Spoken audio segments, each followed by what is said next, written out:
Full ಹಂಗೆ ಆಗ್ಬಿಡುತ್ತೆ ಎಲ್ಲ ಅಲ್ಲೇ ಹಾಂ ಸರ್ ರೇಟ್ ಬಿದ್ದಿರುತ್ತೆ ಹಂಗೆ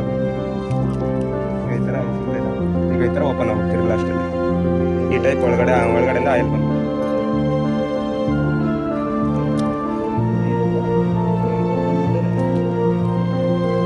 ನೋಡಿ ಈ ಥರ ಓಪನ್ ಮಾಡಿದ್ರೆ ಈಗ ಈ ಸೈಜ್ ಬಂದು ಲಾಸ್ಟಲ್ಲಿ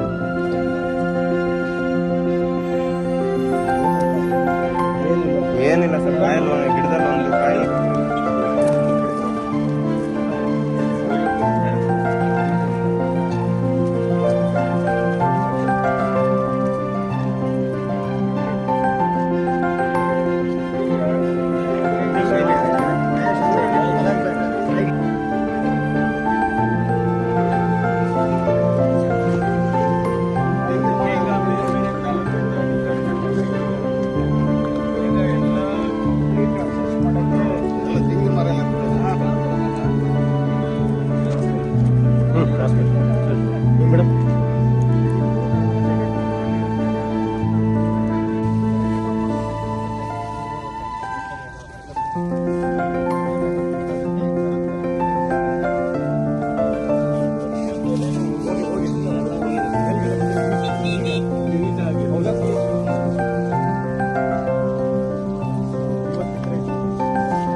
ತಿಂಗಳ 17ನೇ ತಾರೀಕು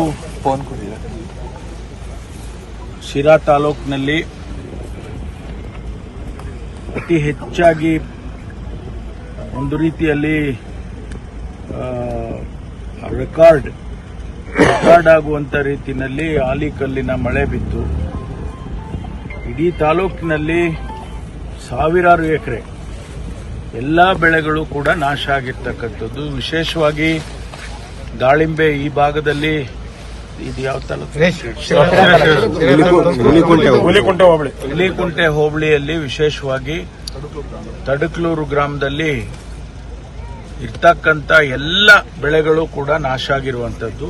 ವಿಶೇಷವಾಗಿ ದಾಳಿಂಬೆ ಮತ್ತು ರೇಷ್ಮೆ, ಅಡಿಕೆ, ಮಾವು, ಪಪ್ಪಾಯಿ, ಎಲ್ಲ ತೆಂಗು, ಈ ಎಲ್ಲ ಬೆಳೆಗಳು ಕೂಡ ಸಂಪೂರ್ಣವಾಗಿ ನಾಶ ಆಗಿರುವಂತದ್ದು. ಅದನ್ನ ನೋಡೋದಕ್ಕೆ ಇವತ್ತು ಮಾನ್ಯ ಜಯಚಂದ್ರ ಅವರು, ಸ್ಥಳೀಯ ಶಾಸಕರು, ಮಾಜಿ ಸಚಿವರು ಮತ್ತು ನಾವೆಲ್ಲರೂ ಕೂಡ ನಮ್ಮ DC ಅವರು, CEO ಅವರು, ಹಾರ್ಟಿಕಲ್ಚರು, ಸಿರಿಕಲ್ಚರ್ ಎಲ್ಲ ಅಧಿಕಾರಿಗಳು ಕೂಡ ಬಂದಿದ್ದಾರೆ. ಇದನ್ನೆಲ್ಲ ಗಮನಿಸಿದರೆ ಇವತ್ತು ಬಹಳ ಸಂಪೂರ್ಣವಾಗಿ ರೈತ ತೊಂದರೆಗೆ ಸಿಕ್ಕಾಕೊಂಡಿದ್ದಾನೆ. ಇವತ್ತು ನಾವು ಅದನ್ನು ಒಂದು ಮಾನವೀಯತೆ ದೃಷ್ಟಿಯಿಂದ ಅಸೆಸ್ ಮಾಡಿ ರೈತರ ನೆರವಿಗೆ ನಾವು ಬರಬೇಕಾಗ್ತದೆ. ಆ ದೃಷ್ಟಿಯಲ್ಲಿ ಇನ್ಶೂರೆನ್ಸ್ ಕಂಪನಿಯವರು ಇರ್ಬೋದು, ಇಲಾಖೆಗಳವರು ಇರ್ಬೋದು, ರೈತನಿಗೆ ನೆರವನ್ನು ಕೊಡ್ತಕ್ಕಂಥ ರೀತಿಯಲ್ಲಿ ಇವತ್ತು ನಾವು ಮಾಡಬೇಕಾಗಿದೆ. ಅದಕ್ಕಾಗಿ ನಾನು ಕೂಡ ಇವತ್ತು ಖುದ್ದಾಗಿ ಭೇಟಿ ಕೊಟ್ಟು ಯಾವ ರೀತಿ ನಷ್ಟ ಆಗಿದೆ ಅನ್ನೋದನ್ನು ನೋಡೋದಕ್ಕೆ ಬಂದಿದ್ದೇನೆ. ನಾವು ಸರ್ಕಾರ ರೈತರ ನೆರವಿಗೆ ಖಂಡಿತವಾಗಿ ನಾವು ಬರ್ತೇವೆ ಅಂತಕ್ಕಂಥ ಮಾತನ್ನು ಈ ಸಂದರ್ಭದಲ್ಲಿ ಹೇಳೋದಕ್ಕೆ ಬಯಸ್ತೇನೆ.